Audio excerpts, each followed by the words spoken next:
Tapi pada waktu itu, waktu saya masuk, aduh, seharusnya tidak terbawa emosi gitu. Ada tisu nggak sih?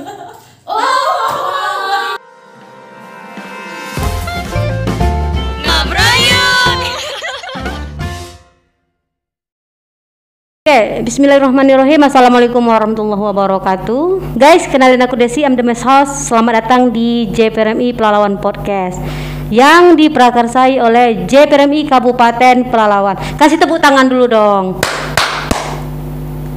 Mana nih suaranya, kru? Kru, ini udah nervous duluan loh, jangan bikin nervous lagi lah. Aduh.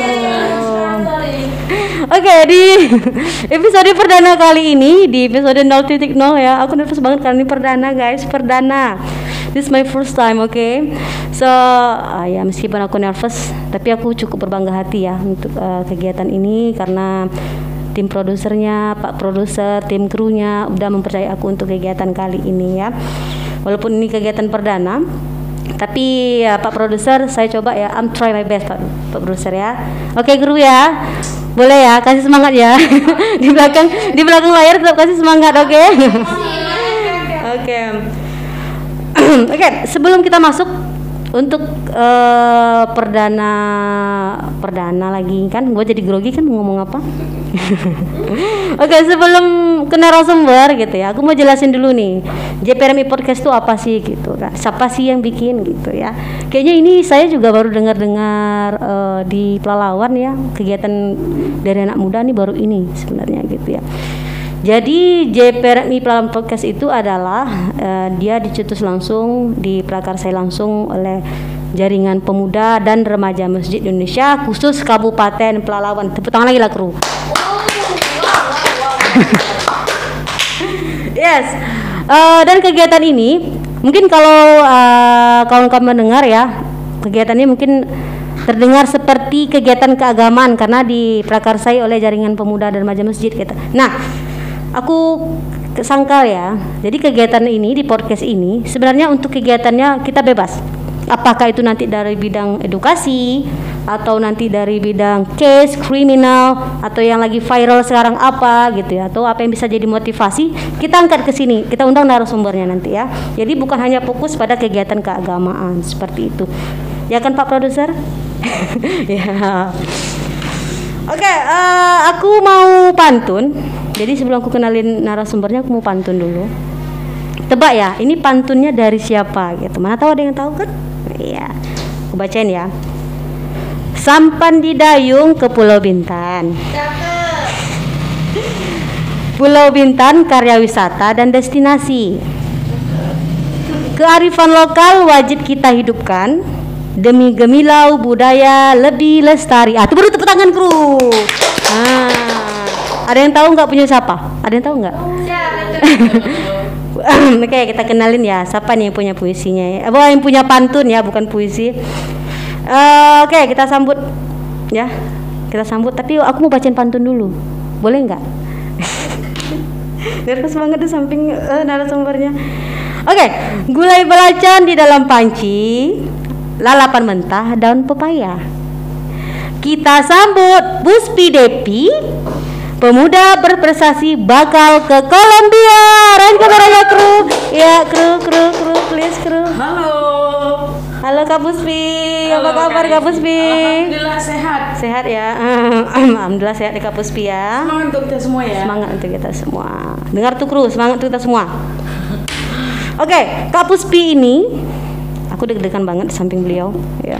Mau baca riwayat hidupnya aja aku udah deg-degan duluan gitu ya.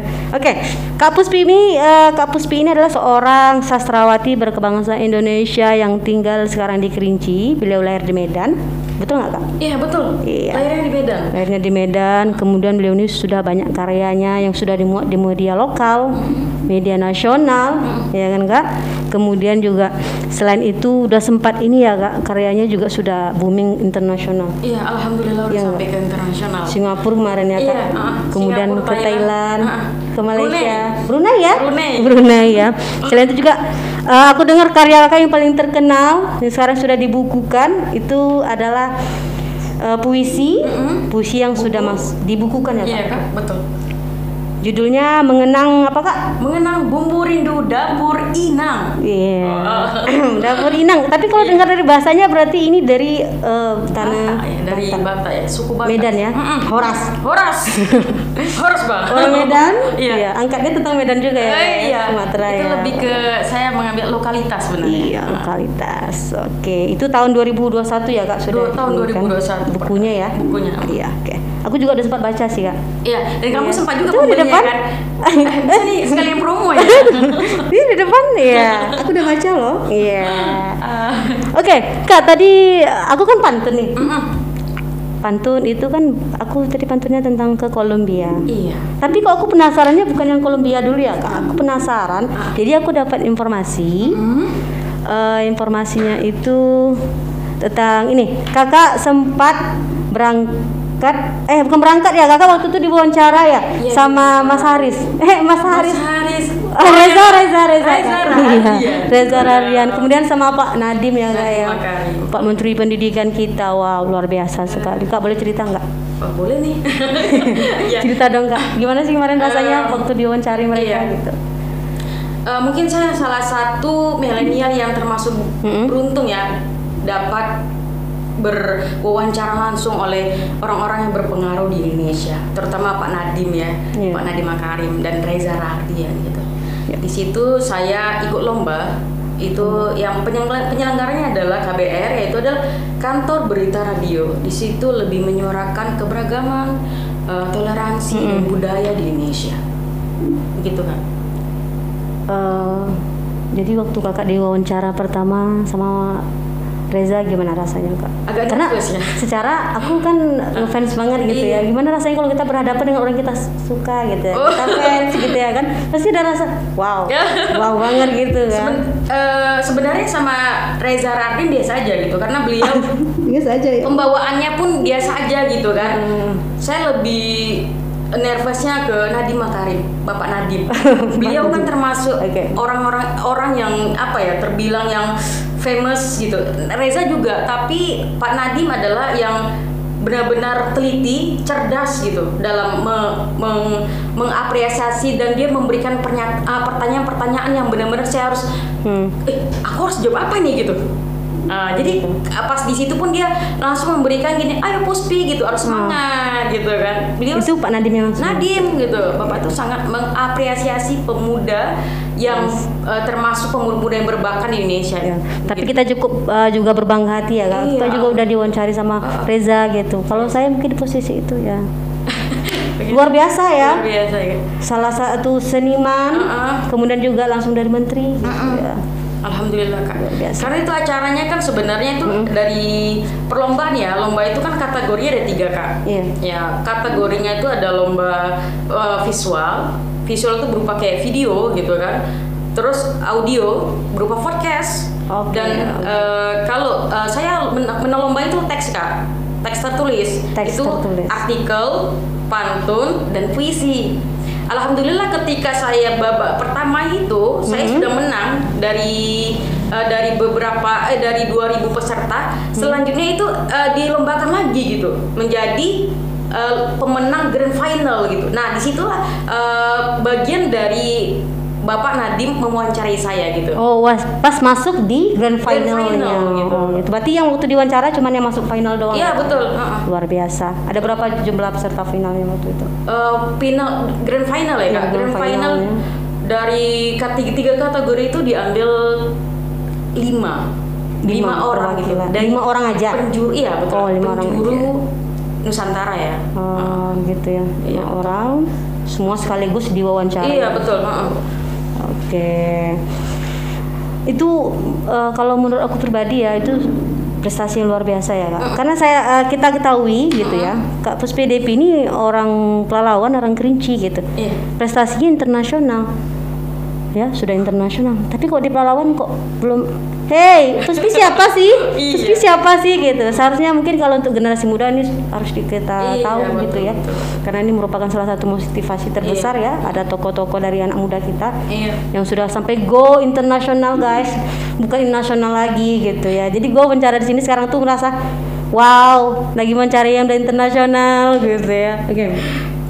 Kak Puspi, kalau dari cerita kakak tadi aku kenapa ya penasaran banget sama masa kecilnya, boleh nggak Kak Puspi? Boleh dong gitu kan. Flashback dong dikit untuk masa kecilnya, penasaran banget gitu. Gimana sih? Agak lasa ini ya. Sampai bisa ke internasional gitu ya. Mungkin atau Kak Puspi dulu pernah berpikir, oh aku pengen jadi sastrawan nih dari kecil, atau mungkin berubah seiring waktu atau seperti apa? Oke, boleh kita bincang-bincang gitu, flashback kembali memori saya ke masa lampau gitu ya. Ini kayak lebih dramatis kayak dapatnya ya gitu. Jadi saya nggak belum terharu soalnya. Jangan terharu dulu kan. belum. Jadi 20 tahun silam gitu, saya belum pernah sama sekali berpikir untuk menjadi seorang Puspi Devi saat ini gitu. Saya berpikir semasa saya masuk kelas, semasa saya masuk SD gitu kan, sekolah dasar, saya benar-benar tidak ada pencapaian, tidak ada prestasi, tidak ada cita-cita. Hidup saya hanya untuk fokus saya harus bahagia. Dalam artian apa? Anak seusia 6 tahun dia berpikir seperti itu, sebenarnya ada masalah yang dirasakannya. Tapi orang-orang di lingkungannya itu tidak peka ya, menurut saya tidak peka gitu kan. Atau mungkin tidak peduli? Iya, saya rasa tidak peka ya, tidak peka gitu. Ya, oke. Nah, di situ saya merasa hidup hanyalah untuk menghapus kesedihan. Hidup tidak ada pencapaian. Bagi saya, ketika saya masa kecil, kembaran saya punya kembaran nih Kak, namanya Puspa Desi. Halo Puspa, semoga dia menonton ya Kak. Puspa Desi, ya, dia termasuk salah satu anak yang berprestasi dulu. Semasa SD, Puspa Desi itu adalah salah satu motivator dalam hidup saya. Mengapa saya katakan? Dia anaknya cerdas, lugas, lincah. Berbeda jauh dengan saya yang dulu gitu. Mungkin guru-guru di masa SD ketika melihat seorang Puspi Devi saat ini, halo Ibu, tidak percaya gitu. Seorang Puspi Devi yang termasuk anak yang ketakilan ya Bu ya, ketakilan, pemalas, termasuk yang bandel ya Bu ya, aduh susah Bu diatur Bu. Ibu siapa tuh namanya kan? Iya. Inisialnya siapa? Susah diatur.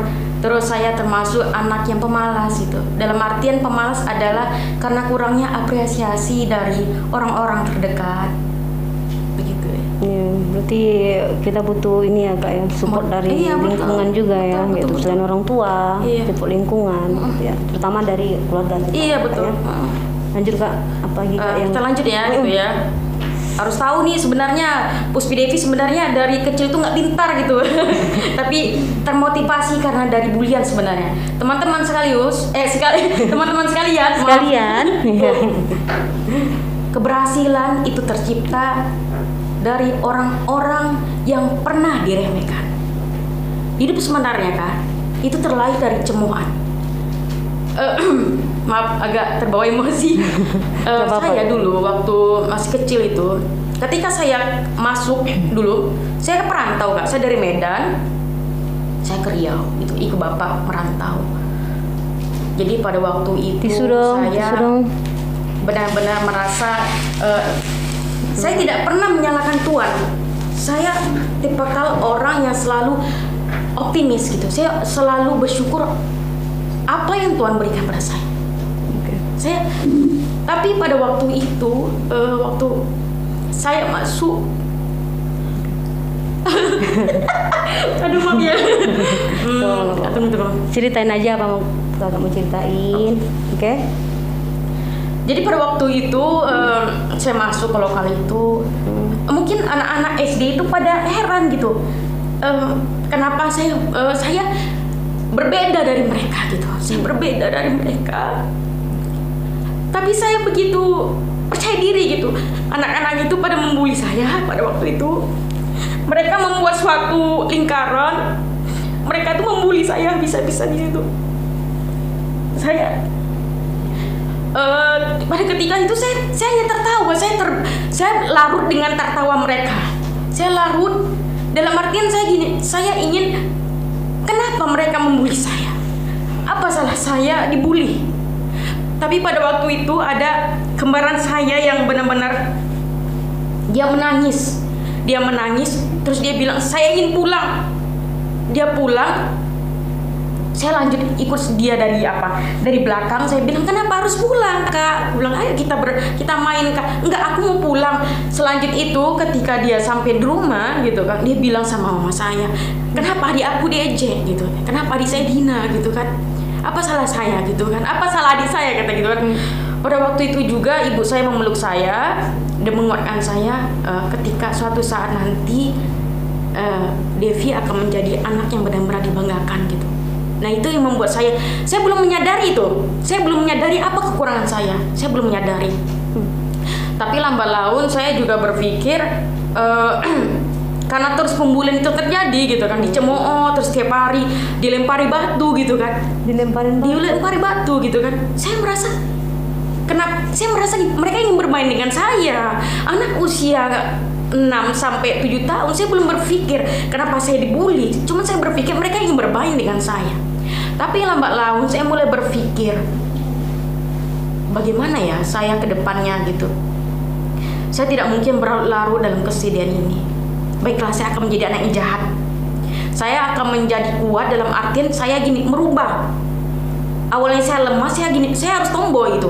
Nah, kamu sendiri yang dulu Desi Marbella ini adalah termasuk sahabat saya dulu. Mungkin beliau ada rada lupa ya, mungkin tahun lalu kali ya, udah lupa gitu ya Bea. Sama sekali nggak tahu tuh mengenai pemberian itu. Ya, dan kita dekat waktu itu. Iya, termasuk yang dekat ya. Tapi dia cocok gitu. Ya jujur saya kalau ya ingatan masa lalu waktu SD mungkin kurang gitu. Mungkin itu makanya saya bisa lupa. Untuk diingatkan. Ini berarti masa lalu ya, waktu kecil yang sempat dibully, ya, dilempari batu, ya, masa kecil yang kurang beruntung. Tapi apa sih kak yang menjadi dorongan terbesar gitu, yang merubah kakak bisa menjadi Puspi Devi yang sekarang gitu, berbanding terbalik gitu kak? Boleh nggak ceritain sedikit kak? Apa sih dorongannya? Nah dulu waktu saya masuk ke kelas 6 SD, saya dulu tidak suka membaca. Tapi entah kenapa pada suatu hari itu, ketika keluar main gitu, jam istirahat, saya masuk ke pustaka dan itu saya membaca sebuah cerita anak yang disabilitas gitu. Dia bisa menjadi kebanggaan gitu. Nah, di situ saya terketuk pintu hati saya.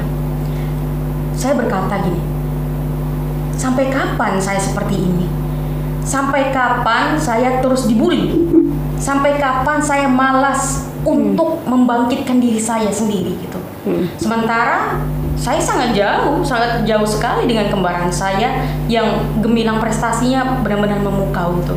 Dan pada saat itu hati saya terketuk, saya harus benar-benar bangkit.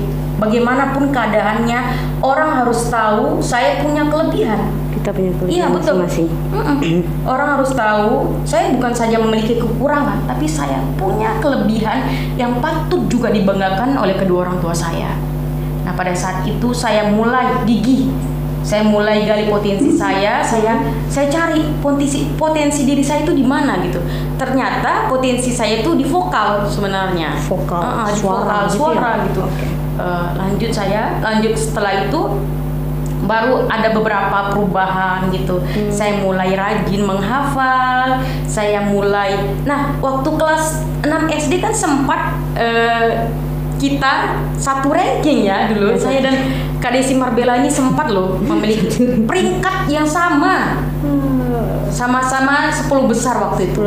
Nah itu suatu kebanggaan sekali saya bisa sama-sama memiliki peringkat sama Desi Marbella ini termasuk siswi yang berprestasi dulu. Pada zamannya dulu waktu SD ya, dia sangat berprestasi.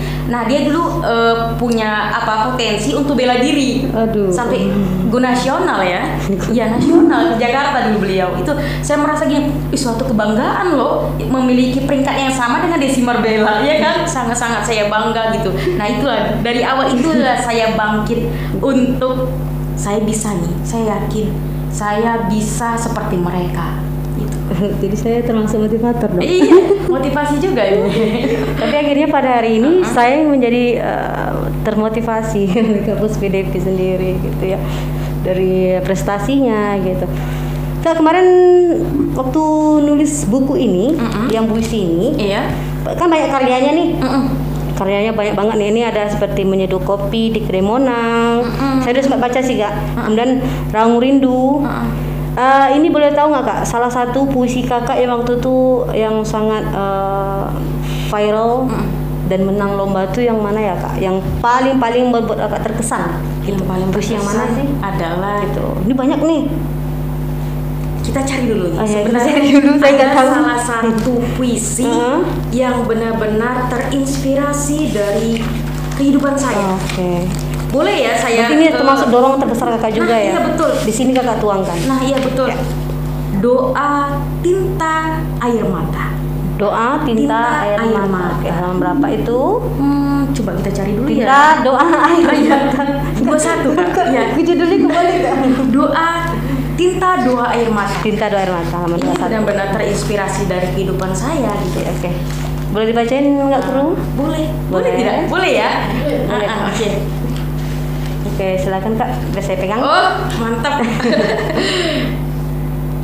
Tinta doa air mata.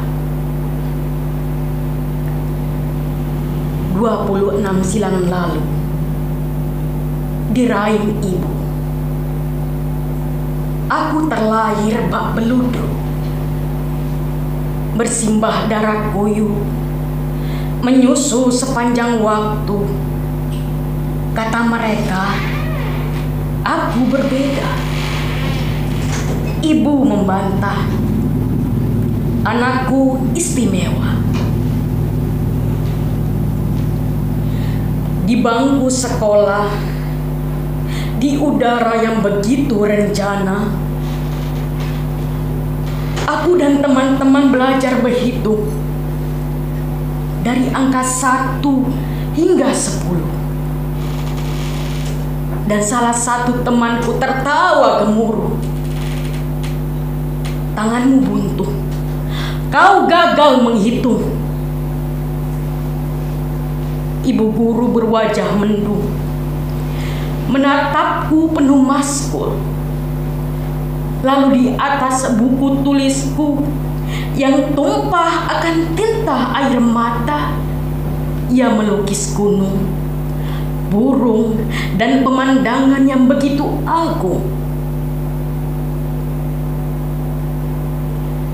Tuhan telah menggariskan segalanya. Berbuatlah kebajikan purba, sebab kelak kau akan lebih sempurna dari mereka kira. Ucap guruku tersenyum bak bulan purnama. Nah, hanya situ aja ya Kak. Karena terlalu panjang, saya takut menghabiskan waktu. Terhanyut. Terhanyut ya Kak. Masya Allah, ya Allah. Aduh, gimana ya mau bilangnya ya? Luar biasa banget nih. jadi bingung mau ngomong apa saking terpesonanya gitu ya. Masya Allah. Puisinya. Malam ini penuh dengan drama. Bayangin, ya Kak. sang sastrawannya bacain depan saya loh, di sampingan gini loh. Gimana groginya coba? Iya. Yang punya buku, yang bacain lagi depan kita. Iya, Wah. Masya Allah. Saya termasuk beruntung kali ini, termasuk kru-kru yang hadir pada hari ini, ya. Oke. Berarti guys, saya bukan termasuk itu ya guys ya.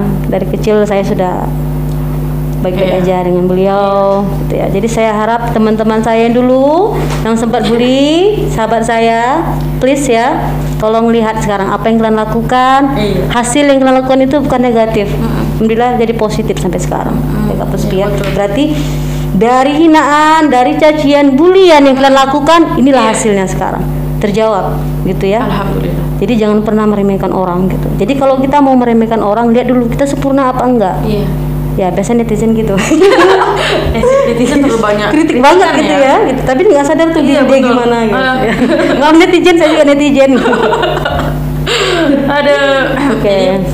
Maksudnya netizen haters ya, bukan yang positif. Sorry. Oke, boleh Kak lanjut. Boleh lanjut ya ini ya. Jadi hasil tadi itu ya Kak ya, dari Kakak dibully sampai dihina ya. Saya yakin banyak orang-orang yang melakukan seperti itu. Iya betul. Ya. Tapi alhamdulillah Kakak bisa bangkit. Bisa memperjuangkan bahwasanya hasil dari bulan itu aku sukses juga gitu. Luar biasa, ini motivasi luar biasa ya. Kru jangan nangis dong. Jangan nangis Rita. Ini maksudnya lagi usahain nggak nangis loh ya, maksudnya nanti kalau aku ikutan nangis kayak nanti nggak selesai nih teks. Jadi semakin terlihat ya gitu ya. Krunya juga terharu banget. Semangat ya, semangat.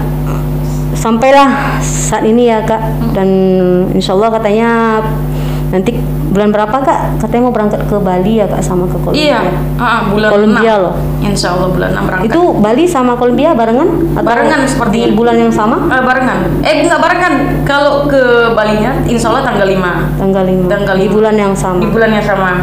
Oke, kita doakan nanti Kak Puspi bisa berangkat ya. Amin. Karena beliau ini membawa bukan nama Riau lagi, sudah Indonesia. Iya. Karena nanti ke Kolombia ya Kak ya. Iya, amin. Ke Kolombia. Itu dalam ajang apa Kak ke Kolombia? Pemuda berprestasi se-Asia. Pemuda berprestasi se-Asia. Iya, wow. Terus PDP mewakili Indonesia guys, dari Iya. Pahlawan bayangin ini ada internasional loh. Please dong gitu. Diangkat dong. Nah, ya, karena ini mutiara kita di sini ya, mutiara yang mungkin dalam jerami ya kelihatan. Sekarang kita buka jeraminya pelan-pelan satu-satu. Semoga terlihat ya. Semoga aparat pemerintahan kita bisa melirik, ya, bisa melanjutkan. Mungkin bukan hanya Kak Puspi nih, kita berharap nanti semua seniman, semua sastrawan yang pahlawan yang punya prestasi, ayo dirangkul lagi ya. Kita berharap seperti itu, karena ini sesuatu yang prestasi yang menurut saya bukan sembarangan prestasi lagi, gitu ya. Oke Kak. Selain itu kita masuk ke sini lah, karena Kak adalah seorang sastrawan. Kebetulan saya awam juga sebenarnya Kak, gitu ya. Kita ada panjang lebar juga tadi. Tapi saya sebagai orang awam, mungkin saat saya waktu sekolah ya, itu waktu SMA. Iya. Mungkin bukan SMA, dari SD, SMP, SMA, bahkan kuliah.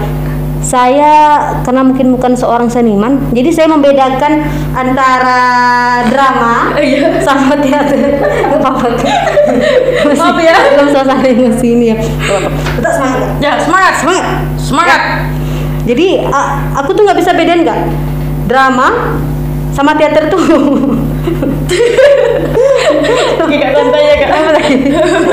Oke, bedain antara drama sama teater. Kemudian dulu juga sempat baca puisi, tapi aku bilangnya gini, aku tampilnya musikalisasi puisi gitu. Ternyata gimana tuh bedanya Kak? Oke. Boleh nggak? Maaf ya, ini sebenarnya saya ingusan dulu. Nggak apa-apa. Aduh. Bro, ketawa dong bro, udah jangan sedih lagi. Kak Puspi udah happy kok, nggak apa-apa ya. Oke. Semangat. Drama sama teater tuh bedanya gimana sih? Oke, drama itu sebenarnya adalah sama-sama di bagian kesenian panggung gitu kan, kesenian panggung gitu. Cuma perbedaannya adalah kalau drama itu drama itu bisa sebuah kehidupan kita gitu, kehidupan kita sehari-hari bisa dijadikan drama melalui visual gitu kan. Tapi kalau teater itu perbedaannya adalah dia lebih digarap dan dia punya, maaf ya, sorry. Kenapa? Bisa dikat nggak? Aduh, aku ingusan sumpah malu. Gak apa-apa, jangan dikat, biarin aja. Aman nggak apa-apa nggak? Itu bukti, ini buktinya masih pengaruh dari tangisan. Ya nggak apa-apa ya. Maaf ya. Tidak. Kita waktu ya. Buat malu juga. Enggak. Aman. Kita kasih waktu, oke? Sambil aku liatin buku dia dulu ya. Ini kemarin aku udah sempat juga dapat buku dari beliau, langsung ditandatangani gitu ya. Dan lihat juga udah sempat baca gitu ya. Ternyata luar biasa. Ini banyak loh puisinya, nggak 1-2 gitu. Bahkan di sini setahu saya sempat baca itu salah satunya ada tentang kisah Kakak juga ya Kak ya, di puisi itu ya Kak. Oke, lanjut ya Kak ya. Oke, saya jelasin ya, maaf ya. Nih kalau mau ntar hubungin kita aja, bukunya masih ada kok. ya. Kalau yang penasaran boleh nanti bareng sama kita di sini. Oke, kita lanjut tadi Kak. Oke. Apa sih Kak tadi belum connect nih Kak, drama teater apa sih? Oke. Drama sama teater. Aku taruh gini dulu ya, nggak apa-apa ya. Iya, Aku jatuh. Drama tadi apa? Perbeda. Sebenarnya drama dan teater itu hampir sama. Hampir sama. Hampir Oke, sama hampir gitu. sama. Susah untuk membedakan drama dan teater. Iya. Tapi setiap ada persamaan, pasti ada Ada perbedaan perbedaan, ya. Gitu. iya. Drama itu sama-sama pertunjukan seni. Teater juga sama-sama pertunjukan seni. Perbedaannya adalah drama sebuah pertunjukan seni yang bisa kita ambil dari kehidupan kita sehari-hari. Oke. Nah, sedangkan kalau teater adalah sebuah pertunjukan seni yang kita lebih ke digarap gitu. Digarap dia. Itu kalau kita menggunakan musik itu kemana Kak? Kalau menggunakan musik bisa juga, tapi teater ini bisa lebih ke gerakan, ya kan? Nyanyian, olah tubuh. Oke. Drama ini bisa di sinetronkan, difilmkan. Berarti drama dialog doang bisa nih? Iya, sama-sama. Kalau teater berdialog juga. harus ada berdialog. Iya. Bonusnya mungkin olah tubuhnya juga Olah bermain. tubuh, iya betul. Oke. Ya. Seperti Seperti itu. Kalau ini Kak, puisi sama musikalisasi puisi. Nah, ini gimana bedanya nih? Baca puisi sama musikalisasi puisi gitu. Ini sebenarnya sering terkecoh gitu dalam lomba. Biasanya anak-anak ataupun adik-adik kita sering terkecoh gitu. Tidak sulit membedakan ya lomba membaca puisi sama musikalisasi. Iya, sering Nah, terjadi. ini sering terjadi gitu kan. Nah, karena saya udah sering dalam artian saya sering ikut lomba dan ada beberapa kali juga ikut menjuri ya Kak. Iya. Jadi harus bisa membedakan nih, lomba membaca puisi itu lomba yang tidak terlepas dari teks. Oh, berarti baca puisi pakai teks. Iya. Wajib pakai teks. Wajib meskipun sudah menghafal, itu diwajibkan menggunakan teks. Namanya baca puisi. Baca puisi. Oke. Musikalisasi puisi. Nah, musikalisasi puisi adalah puisi yang digubah menjadi nyanyian Kak. Puisi yang diubah jadi nyanyian. Iya, betul. Setelah kita tulis, berarti kita aransemen lagi. Betul, dia aransemen menjadi sebuah lagu. Iya, Nah, ini sebuah lagu. banyak salam fatalnya begitu. Iya, karena dulu ada juga tuh acaranya. Kita tampilkan musikalisasi puisi, tapi dia rupanya baca puisi. Iya. Mungkin kalau orang nggak tahu, mungkin tepuk tangan aja karena bagus sekali ya. Karena bagus. Salah oh ya. gitu ya. Sudah salah kan? Iya, dalam- sudah salah konteksnya Kak ya. Berarti itu sudah fatal sebenarnya. Iya, betul. Bedakan puisi dengan musikalisasi puisi. Karena ini saya juga seperti itu dulunya. Iya, betul. Awam banget nggak tahu bedanya. Ya. Jadi sekarang ilmunya dapat guys. Membedakan antara drama sama teater, puisi, baca puisi sama musikalisasi puisi. Oke, Kak Puspi. Karena kita ada pengunjung acara juga, pengen nih pengen dapat pesan dari Kak Puspi ya, yang sudah go internasional. Apa sih pesan yang bisa Kakak kasih untuk motivasi kita gitu? Kita yang memang masih sampai sekarang ini masih merasa kebanyakan halu, ya terutama saya banyak halunya gitu ya. Jadi halu itu gimana sih bisa dikembangkan menjadi nyata gitu. Jadi jangan hanya di pikiran. Gimana sih Kakak kasih kita motivasi nih gitu? Apalagi untuk anak-anak remaja masjid, anak-anak yang memang suka berjuang untuk agama kita gitu kan. Jangan hanya mungkin di pikiran tapi kita praktek juga seperti apa. Gimana tuh Kak? Nah, yang pertama Pesannya apa? adalah menyadari dulu apa potensi diri gitu. Potensi diri Iya, kita. betul. Kita harus berpikir positif gitu, meskipun Positive thinking. Iya, positive thinking gitu terhadap apapun itu, terhadap ketentuan Allah juga kita harus berpikir positif gitu kan. Jangan kita merasa aku minder gitu. Kalau kita hanya terfokus kepada kekurangan kita tidak akan pernah berkembang. Hidup harus terus maju, hidup harus terus bergerak. Dulu saya berpikir kapan ya saya seperti kembaran saya gitu. Sementara saya tidak ada bergerak gitu. Jadi kunci hidup saya adalah selama saya masih diberi nafas oleh Tuhan, saya harus bisa menjadi peran. Saya harus bisa berperan terhadap hidup saya. Saya tidak boleh menjadi penonton di atas kesuksesan orang lain. Itu sebenarnya kunci hidup. Dan yang harus kita kembangkan adalah jangan pernah berpuas diri. Nah, ini kuncinya untuk adik-adik sekalian siapapun di luar sana, janganlah cepat kita berpuas diri, jangan cepat kita menyombong diri. Itu sebenarnya salah satu kehancuran kita, Kak. Ya, kehancuran kita gitu. Kita cepat berpuas diri gitu. Termasuk adalah orang yang tidak mau termasuk orang yang tidak mau berkembang gitu, dan tidak mau mengakui kelebihan orang lain. Salah satu kunci kehancuran, bukan kunci kesuksesan gitu. Maka yang paling penting adalah haus akan ilmu, terus ingin berproses, haus akan ilmu, terus berproses diri, terus rendah hati. Jangan cepat kita merasa, oh ya aku sudah punya nih basicnya, sudah punya bakat itu. Jadi merasa percaya diri boleh, tapi tidak boleh menyombong diri gitu kan. Percaya diri boleh, tapi jangan menyombongkan diri. Itu kan. Tidak boleh kena saya. Oke, ada lagi kan pesannya? Pesannya kemudian adalah jangan pantang menyerah. Jangan pantang menyerah. Jadi apapun yang kita lakukan, proses itu lalui aja. Betul. Apapun prosesnya, selama kamu melakukan hal baik, terus saja gitu. Jangan dengar kiri kanan ya, Kak, ya. Nggak penting ya. Karena mereka juga nggak mungkin nanti kita sukses, mereka juga nggak ikut. Iya, betul. Kita nggak sukses, mereka lebih ngejek lagi ya kan. Lebih baik kita sukses saja gitu ya. Betul. Jangan pantang menyerah ya, guys. Pantang menyerah. Yes, motivasi buat saya juga pribadi. Terima kasih Kak Puspi sudah hadir pada podcast kita di episode perdana ini. Terima kasih banget. Aku pribadi sangat senang bisa mewawancarai Kakak di sini, ya. Dan Pak Kru dan Pak Produser, mudah-mudahan nanti saya lanjut ya Pak sebagai hostnya di sini, karena ya ini bisa jadi motivasi saya juga nih untuk terus maju ya. Dan saya harap nanti hasil dari hari ini itu bisa menjadi inspirasi, bisa jadi motivasi kita yang menonton ya. Siapapun yang melihat ini, mudah-mudahan ini menjadi inspirasi untuk kita semua, termasuk saya juga di sini. Dan pesan tadi merupakan sampaian akhir kita. Saya sebagai host hari ini mohon maaf ya kalau ada kata-kata yang salah, kata-kata yang mungkin bercandanya nggak sesuai, mohon maaf banget gitu ya. Sama Kak Puspi juga ya Kak.